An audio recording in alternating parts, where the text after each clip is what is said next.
César, buenas tardes y bienvenido. Gracias por acompañarnos aquí en el diálogo de la tarde. Muchísimas gracias por la atención, un cordial saludo. Arrancamos esta entrevista, por favor, adelante, Eduardo Mendoza Estrada. Muchas gracias, Wendy. ¿Cómo está César? Qué gusto saludarlo. Yo quiero empezar a hablar de lo político, porque la verdad que es es apasionante y es interesante. Se viene una campaña corta para las elecciones, estas de aquí que vienen, pues estas pequeñas elecciones que van a haber por la consulta popular. Eh, pero yo no voy a discutir mucho si es que el sí o el no van a ganar, porque yo creo que, y todo el Ecuador lo sabe, creo que el sí va a ganar, porque son preguntas bien ciudadanas. Incluso los que se llaman oposición del gobierno van a votar que sí en algunas cosas. Entonces, pregunto, después de esta elección, con una victoria, una plausible victoria del gobierno nacional, ¿cree usted, más que cree usted, en qué estado queda el gobierno? ¿En qué estado queda Daniel Noboa como figura política para una futura reelección? Porque ya estamos a la vuelta de la esquina. Bueno, el gobierno está en la cresta de la ola en el sentido de que está en su mejor momento de aceptación y de credibilidad. Acompañado de esto, propone una consulta popular que es una mezcla de plebiscito y referendo, en donde con muchas posibilidades el gobierno se hará de la victoria. En este sentido, yo creo que el gobierno aceita la maquinaria, es decir, vuelve a aceitar la maquinaria de cara a lo que van a ser las elecciones generales, en donde se decidirá quién hacia adelante 4 años va a gobernar y también la composición de la Asamblea Nacional y el Parlamento. Creo que el gobierno ha demostrado en poco tiempo decisiones que el pueblo ecuatoriano estaba esperando de los dos gobiernos anteriores, y en ese sentido la firmeza, la contundencia, el no dubitar con aquellas cosas que ha propuesto Daniel Noboa, te ponen en un momento de la política muy interesante. Y yo no veo en la actualidad, este momento, ningún contendor que le pueda hacer competencia, porque además las decisiones sobre seguridad han sido tan aplaudidas que la estadística nos dice que el número de muertes violentas por cada 100.000 habitantes, el número de distintos tipos de delitos con mucha recurrencia han bajado, pero sobre todo el respaldo que tiene de las Fuerzas Armadas y de la Policía Nacional hacen que el presidente esté en la cresta de la ola. Sin embargo, a mí me parece que la única persona que tiene un perfil de aceptación muy alto, de credibilidad muy alta, es la fiscal de la Nación. Habría que ver si la fiscal de la Nación es candidata o no, porque a mí me parece que estos son los dos personajes al momento con mayores posibilidades políticas en términos de la calificación que tiene por parte de la ciudadanía. Para darle después paso a Luisa, yo pregunto algo, César, y es sobre el tema del Partido Social Cristiano, que pues se ha visto golpeado y que es una fuerza política indudablemente importante en los últimos 40, 50 años. Sí ha estado y ha tenido subidas y bajadas, y le ha ido bien y le ha ido mal, etcétera, etcétera, etcétera, pero siempre ha estado. ¿Cómo ve la posición del Partido Social Cristiano frente a la próxima elección? Por el golpe político más que nada, por la pérdida de algunas entidades públicas, dignidades como tal. ¿Cree usted que Daniel Noboa en parte, y asimismo también con Revolución Ciudadana, se coja parte de la dirigencia de él mismo, de estas dos movimientos políticos? Cuéntenos un poquito. Bueno, en política todo es posible. En el Ecuador decían que se tueste el hielo. Es decir, yo no creo que esto sea descabellado o fuera de los escenarios. Creo que el Partido Social Cristiano atraviesa una crisis como consecuencia de una serie de decisiones desacertadas de su dirigencia, como fue, ¿no es cierto?, el respaldo a una gestión de la alcaldesa que ha sido notablemente mala y que ha ido deteriorando el mayor foco electoral que tuvo en su momento, que fue la provincia de Guayas, la ciudad de Guayaquil, y que tampoco el Partido Social Cristiano ha podido crecer más allá de la provincia de Guayas, es decir, aun cuando haya llegado con aliados, con ciertos amigos del PSC y de Madera de Guerrero. Sin embargo, no es un partido que ha podido penetrar, por ejemplo, con fuerza en la sierra ni tampoco en el oriente, es decir, cada vez se ha ido hiperlocalizando. Indudablemente es un partido con mucho oficio, con mucha experiencia, ha sabido conducir el poder tras bastidores, es decir, desde otras funciones del Estado, porque no ha sido favorecido con el voto para asumir la presidencia de la República después de Flores Cordero.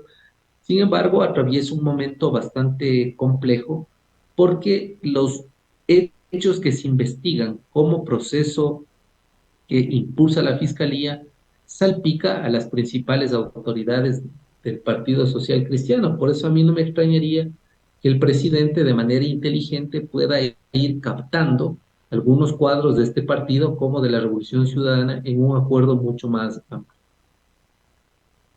Un gusto saludarlo, Luisa Delgadillo, buenas tardes. Yo también tengo algunas inquietudes, dos puntualmente, y la primera enfocándonos hacia el tema del momento preelectoral que vivimos, me lleva a preguntarle algo que ha sido una preocupación, yo creería, de un buen número de ecuatorianos, y esto no lo voy a decir como comunicadora, sino como una ciudadana más, de ver que en cada campaña electoral, mire, aparecen candidatos y candidatos que es un contento.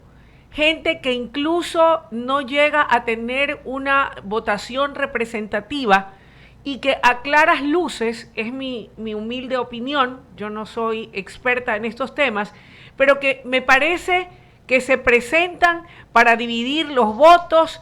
Hay 2 o 3 candidatos de estos partidos que se crean entre gallos y medianoche. Hay partidos de alquiler que incluso auspician cada elección a candidatos incluso de distintas ideologías y tendencias que finalmente tampoco llegan a nada. Y no solamente me refiero a candidatos presidenciales, sino también a candidatos a la Asamblea o al Poder Legislativo. La pregunta es, a propósito de un editorial que leía el otro día en un periódico de carácter nacional, de ámbito nacional, donde se sugería que ya era hora de hacer algún tipo de reforma que permita poder obligar a que los partidos políticos o aquellos que quieran ser candidatos bailen con su propio pañuelo y sombrero, y que no sea el Estado ecuatoriano el que tenga que seguir financiando a los partidos políticos, y si es que hay que hacerlo, tampoco a un montón que no vota ni la mamá de ellos por ellos. Entonces yo creo que es dilapidar el dinero y es una actitud, por decirlo menos, muy poco seria por parte de algunos que a claras luces han hecho de la política un negocio. ¿Cuál es su opinión? Bueno, mi opinión es que al momento es imposible hacer una reforma al Código de Elecciones, al Código de la Democracia, porque esto solo se hace un año antes o un tiempo superior a un año. Es decir, estamos por fuera del tiempo de hacer alguna reforma. Lo segundo es que es recurrente las propuestas de reforma al capítulo 5, que comprende el partido y el sistema de partido, pero sin embargo somos bastante reiterativos en los vicios que caracterizan la cultura política ecuatoriana. Y hay algunas cosas que explican aquello. La primera es que los partidos que están habilitados para competir en elecciones tienen que evitar el llamado de atención, las tarjetas amarillas y rojas, y por lo tanto tienen que obligatoriamente tener candidatos a las distintas dignidades para no perder el registro electoral. Eso explica por qué algunos partidos débiles, sin ideología, sin estructura, sin claro financiamiento, sin escuela de formación de cuadros, tienen que buscar por fuera del partido para que en un porcentaje de votos justifique su sobrevivencia. En segundo lugar, tenemos una democracia sin partidos o con outsiders que quieren competir y tienen que necesariamente que alquilar un partido. Porque si bien el Código de la Democracia no exige que los candidatos sean afiliados al partido, sin embargo, los partidos pueden traer de afuera a sus candidatos o los candidatos sin partido buscan estos partidos de élite. En tercer lugar está un tema económico, es decir, todo lo que todo lo que reciben las organizaciones políticas por competir, que es el famoso fondo electoral partidario, fondo partidario electoral. Es decir, habría que hacer una auditoría de cómo se utilizan estos recursos en los partidos políticos. Y cuarto, lo que me parece a mí completamente grave es que en los partidos, organizaciones políticas, no existe escuelas de formación de cuadros en cosas tan esenciales como gobierno y administración pública, economía, manejo de sectores estratégicos y lo que significa el estudio del Estado como tal. Yo creo que estas causas han determinado que el deterioro del sistema de partidos en el Ecuador sea excesivo, sea dramático, incluso insultante. Habría que agregar un tema que me parece importante y es la discusión si los partidos políticos, movimientos, organizaciones deben ser financiadas o no por el Estado. En el Ecuador, las organizaciones políticas son organizaciones políticas públicas. ¿Esto qué quiere decir? Que el financiamiento para mantener su vida política depende de este famoso fondo partidario. Por un lado, esto es positivo, por otro lado es negativo. Es positivo porque de alguna manera nosotros sabemos que las organizaciones políticas reciben de manera proporcional en correspondencia con sus características de algunos recursos, porque no es lo mismo ser un partido local, regional o nacional. Pero por otro lado, sin embargo, vemos que, como usted bien lo ha manifestado, es un despilfarro mantener organizaciones políticas que no tienen ningún norte. Sin embargo, si las organizaciones políticas fuesen financiadas con recursos privados, estaríamos en un gran problema. ¿Por qué razón? Porque en un momento donde el Ecuador está penetrado por el crimen transnacional organizado, se habla de la narcopolítica, incluso se establece ciertas características para pensar que en el Ecuador se configura un narcoestado. Imagínese si las organizaciones políticas no tuvieran financiamiento público y todo sería privado o todo sería libre, como en el caso de los Estados Unidos de Norteamérica.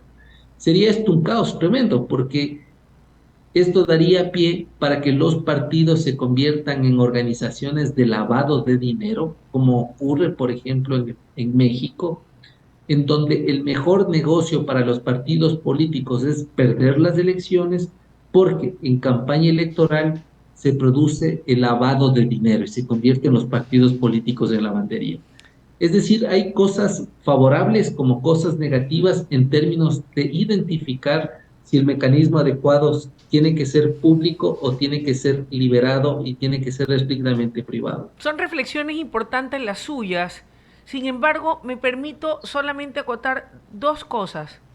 ¿Cómo explica, cómo se explica que hayan habido tantos políticos en campaña o políticos ya en el ejercicio de su dignidad, ya sean alcaldes, ya sean prefectos, concejales, en diversas provincias del país, que fueron asesinados? A mí eso, pues, vaya, me lleva a pensar, pues, ¿de qué estamos hablando? Si por un lado, y yo coincido con usted y su preocupación de que todo tiene sus pros y sus contras, de que el Estado financie la conformación y el que se mantengan estos movimientos o partidos políticos va a impedir que los dineros sucios quieran ser los que pongan candidatos o coloquen alcaldes o coloquen prefectos o pongan un presidente o pongan autoridades X, Y o Z, pero sin embargo fueron algunos los muertos en actividad o en el ejercicio proselitista o político o ya en funciones que han sido asesinados sin que hasta el momento se haya podido esclarecer bien las razones o circunstancias.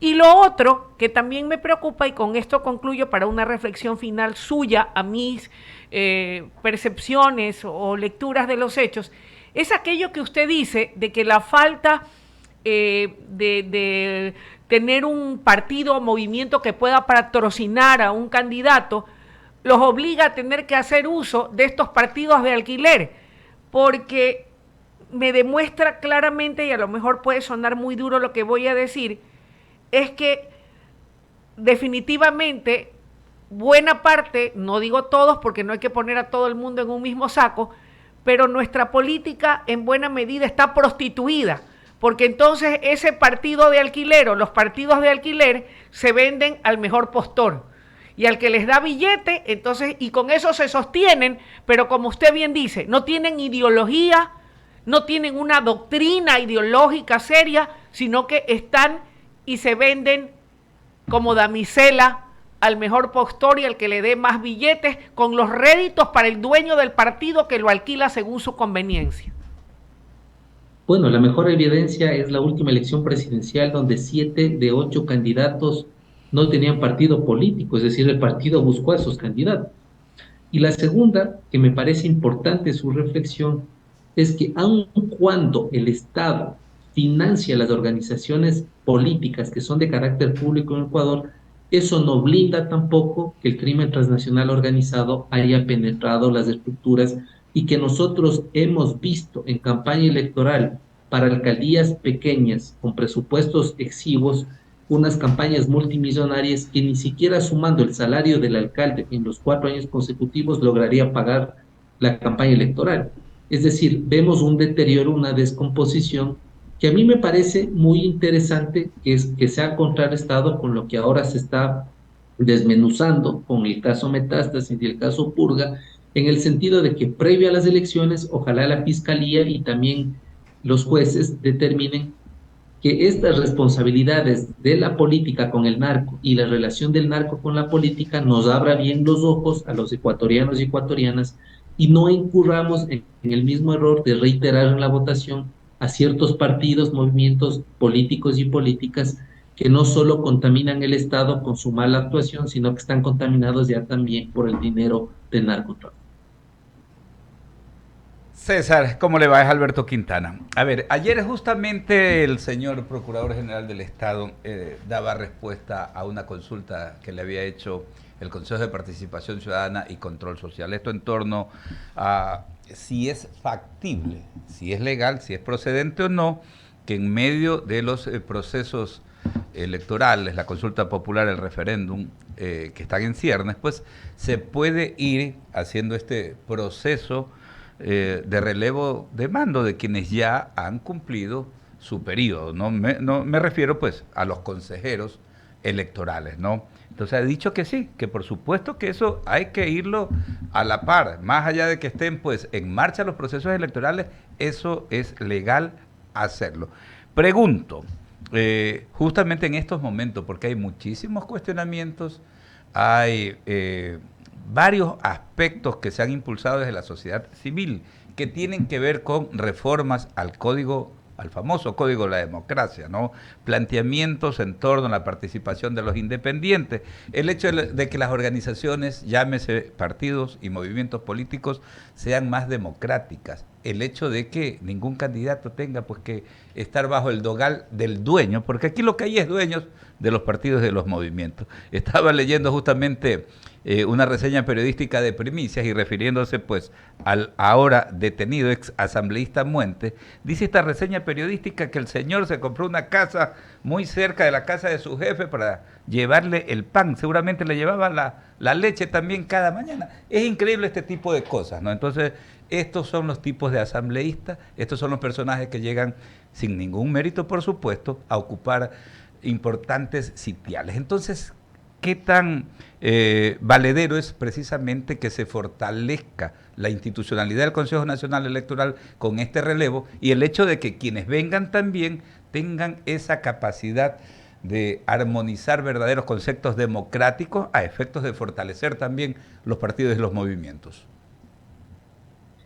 Bueno, el punto de partida es que el Consejo Nacional Electoral, a partir de la creación de función de transparencia y control social, que tiene como corazón al Consejo de Participación Ciudadana, terminó desvirtuando a la democracia porque hay un cruce, es decir, el Consejo Nacional Electoral nombra al Consejo de Participación Ciudadana, el Consejo de Participación Ciudadana vele y regula el concurso de los nuevos consejeros.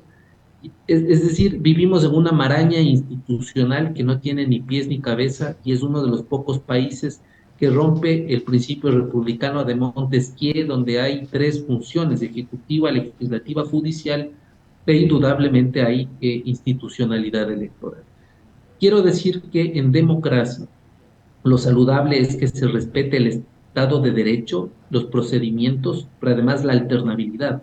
Por lo tanto, es muy saludable que después de estar prorrogados un montón de tiempo sin justificación alguna, se produzca un relevo, pero con la exigencia ciudadana de que ese relevo tenga credenciales éticas, experticia técnica, pero sobre todo voluntad y compromiso de servicio con el Estado ecuatoriano. Veo que lo asalta a usted también la preocupación que yo tengo, porque, o sea, obviamente eso es lo que yo decía la semana pasada, es el Consejo de Participación Ciudadana, donde vemos que hay justamente, pues, consejeros también que tienen inclinaciones políticas, que llegaron auspiciados y que incluso hasta con la promoción de organizaciones políticas. Entonces ellos también van a buscar de alguna manera fortalecer sus posiciones o la de la gente allegada. Entonces este es un verdadero dilema que tiene la República, del cual, ¿cuándo vamos a salir? Por eso, una de las propuestas que he venido reiterando desde hace muchos años atrás es que en una consulta popular, y en esta vez se perdió la oportunidad, debió debilitarse a la mínima expresión al Consejo de Participación Ciudadana, quitándole las competencias, atribuciones y facultades en los procesos de selección y de designación. O sea, no puede ser posible que esta lógica institucional cruzada, en donde los unos nombran a los otros, impide que exista autonomía, transparencia, alternabilidad, pero sobre todo solvencia ética.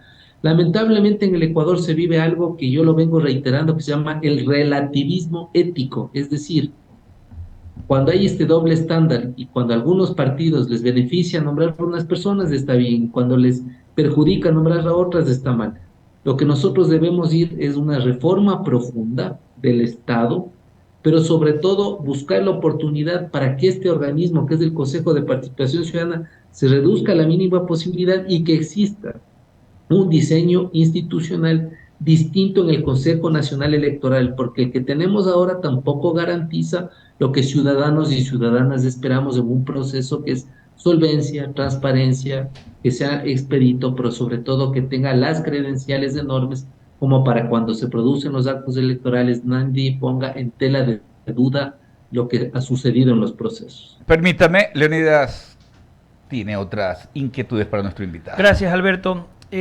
César, un poco con relación a lo que usted señalaba, ¿no? El Consejo de Participación Ciudadana tal vez es un ente que está allí, que nació en un gobierno donde justamente se trataba de acaparar el control de los poderes del Estado. Pero hoy en día vemos que ese consejo sigue funcionando, incluso tiene ya previsto un cambio. El día 14 de esta semana, el día jueves, la Asamblea va a posicionar al suplente, que es el doctor Eduardo Franco Lor, justamente, que según el reglamento, pues es la persona que debe asumir esa vocalía suplente, porque el señor Guarderas se principalizó y es el más votado en relación a lo que se fue la decisión de las urnas de la ciudadanía. Si la ciudadanía sigue votando por estos temas, por este tema del Consejo de Participación Ciudadana, ¿cuándo se lo va a eliminar? Porque está en la estructura del Estado. ¿Cómo se lo elimina? Bueno, eliminarlo no se puede, porque eso sería contrario a la estructura del Estado, y la Constitución habla con claridad que eso no se podría hacer a no ser que se llame a una nueva Asamblea Constituyente. Lo que la propuesta que hemos tenido algunos sectores de sociedad civil, de academia, de gremios, es que este consejo sea debilitado a la mínima expresión, es decir, que se le quite las atribuciones de selección y de designación de autoridades de control de la justicia y del poder electoral. ¿Qué quiero decir con esto? Que si no se lo puede desaparecer, porque me parecería también un contrasentido ir a un nuevo proceso electoral de constituyente. Sin embargo, a organismos como estos hay que debilitarlos al máximo. Y respecto de lo que usted dice, las elecciones para los vocales del Consejo de Participación Ciudadana y Control Social han sido los menos legítimos que ha tenido la historia en el Ecuador. Es decir, los consejeros no han llegado con un umbral mayor al 25%. Por lo tanto, la legitimidad de las personas que están ahí está completamente agujereada, debilitada. porque la gente cuando concurre a las urnas no sabe quiénes son los que van a ser reelectos y en segundo lugar ni tampoco las funciones que cumple este Consejo de Participación Ciudadana y Control Social, es decir, las elecciones nos dan cuenta que es un organismo que no interesa a las personas, que sus actuaciones diarias está muy cuestionado, y en tercer lugar, que muchos de sus funcionarios escogidos en el Consejo de Participación Ciudadana están prófugos, como el Contralor 100 sobre 100, que está en Miami, y que él ya sabía anteriormente hasta el puntaje que iba a tener cuando trataba de prorrogarse infinitamente en sus funciones como Contralor General del Estado. Así, todo apunta a que esta consulta popular pudo incluir una pregunta tan importante como la del Consejo de Participación Ciudadana y Control Social. César, pero todo termina siendo político al final del día. Ok, debilitamos al Consejo de Participación Ciudadana. ¿A quién entregaron las funciones? A la Asamblea. Se la quitaron a la Asamblea justamente porque todo siempre era un tongo. Siempre había la presión, siempre había el chantaje. Yo quiero se negociaba y terminaba siendo todo político. La pregunta es, ¿cómo limpiamos? La gente dice, bueno, estamos asqueados de la política, de los partidos tradicionales, de los políticos que nos han venido engañando todo este tiempo, del populismo. ¿Cómo cambiamos la sociedad civil si la sociedad civil no participa? La sociedad civil está asqueada de lo que está pasando en el país actualmente. ¿Cómo los involucramos? Sigo insistiendo que la profunda reforma al sistema político ecuatoriano tiene que ver con el capítulo 5 del Código de la Democracia, que es hacer una reingeniería completa del sistema de partidos. Es decir, en el Ecuador no hay partidos políticos y una democracia sin partidos políticos es todo menos una democracia saludable. Porque los 4 principios que son el paraguas de un partido político es que hay una doctrina, una ideología, que haya un transparente financiamiento de la política, que exista un plan de gobierno, porque un partido finalmente lo que quiere es el ejercicio del poder a través de la administración de los recursos públicos y escuelas de formación de cuadros. Lo que la sociedad debe exigir es que aquellos que van a las urnas para ejercer un cargo de representación y otros que no ganan las elecciones pero que van por designación, deben cumplir mínimos éticos, máximos de profesionalismo, es decir, está en la transformación de los partidos políticos los procesos de designación y de selección para que no se produzca lo que usted con mucha propiedad dice, que no se produzca un tongo que es el mismo tongo que nosotros vemos como telenovela con capítulos distintos todos los días. Muy bien, César, muchísimas gracias. Ojalá pues no que haya realmente esa posibilidad de tener un cambio en la política del país que tanta falta le hace en estos momentos de aciago que estamos viviendo. Agradecerle por haber estado con nosotros, César, que tenga usted una buena tarde. Muchas gracias, una linda tarde, muy gentiles. Muy bien, gracias. César Ulloa, politólogo. Claro que sí, son las 6 de la tarde con 32 minutos. Nos congratula, nos complace, ¿no?